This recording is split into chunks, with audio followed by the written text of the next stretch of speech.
Beberapa bulan terakhir, Indonesia kembali dibanjiri oleh berbagai berita mengenai kasus kekerasan seksual. Semakin hari, kasus ini semakin menjamur, tidak peduli latar belakang dari korban maupun pelaku. Pelaku bahkan bisa merupakan tokoh keagamaan atau justru guru yang seharusnya menjaga dan mengayomi. Hal ini justru menjadi keresahan kita. Masyarakat menjadi susah untuk merasa aman dan nyaman, bahkan di rumah mereka sendiri. Ancaman bagi masyarakat dapat datang dari mana saja.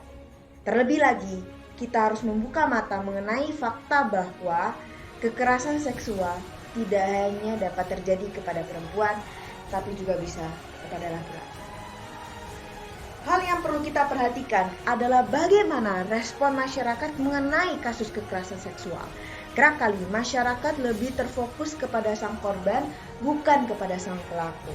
Identitas korban dibuka menjadi titik utama dalam headline berita, bahkan disalahkan dan dituduh telah memancing predator. Justru yang menjadi titik utama kita adalah sang pelaku. Identitas pelaku perlu disebarluaskan.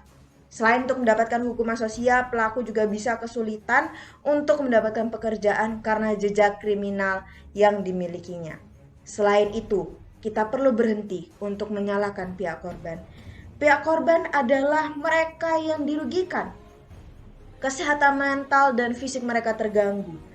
Dan mereka jugalah yang harusnya mendapatkan perlindungan dari kita dan juga pemerintah.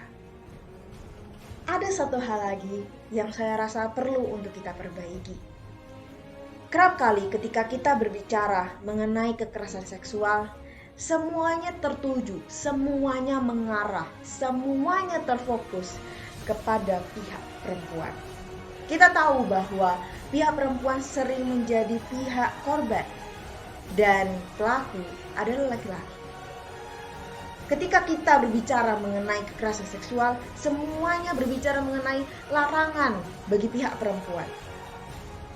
Jangan pulang malam, jangan menggunakan pakaian terbuka, jangan berteman dengan laki-laki, jangan melakukan hal-hal yang sekiranya dapat memancing nafsu predator dan juga segala omong kosong lainnya.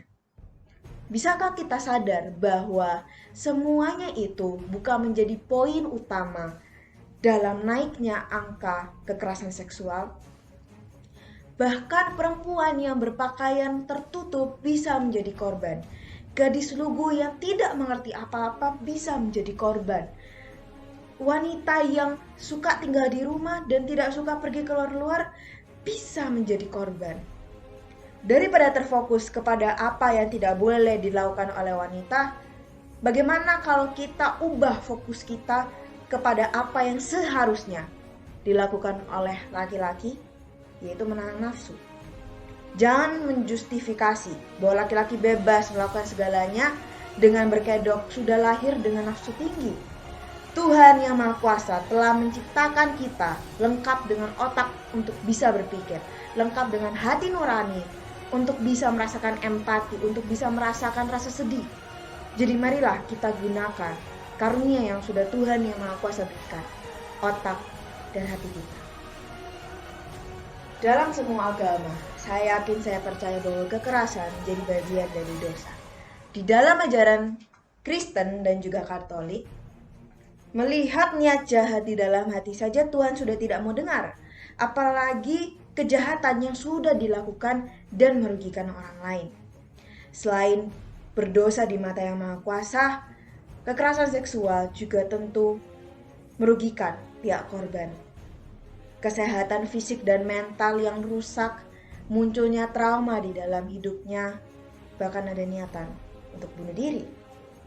Salah satu langkah baik yang sudah dilakukan oleh pemerintah dalam menangani kasus kekerasan seksual adalah merancang dan mensahkan Undang-Undang Tindak Pidana Kekerasan Seksual UU TPKS, di mana di dalamnya juga diatur mengenai kekerasan seksual secara online. Diharapkan undang-undang ini dapat menjadi alat bagi para korban untuk mendapatkan keadilan. Juga kita sebagai masyarakat dihimbau untuk lebih peka dengan keadaan sekitar dan tidak ragu untuk melaporkan kepada pihak berwajib apabila ada sesuatu yang janggal di sekitar kita. Karena siapapun berhak mendapatkan perlindungan dan keadilan. Saya Tiara Maharani, terima kasih dan Sampai jumpa.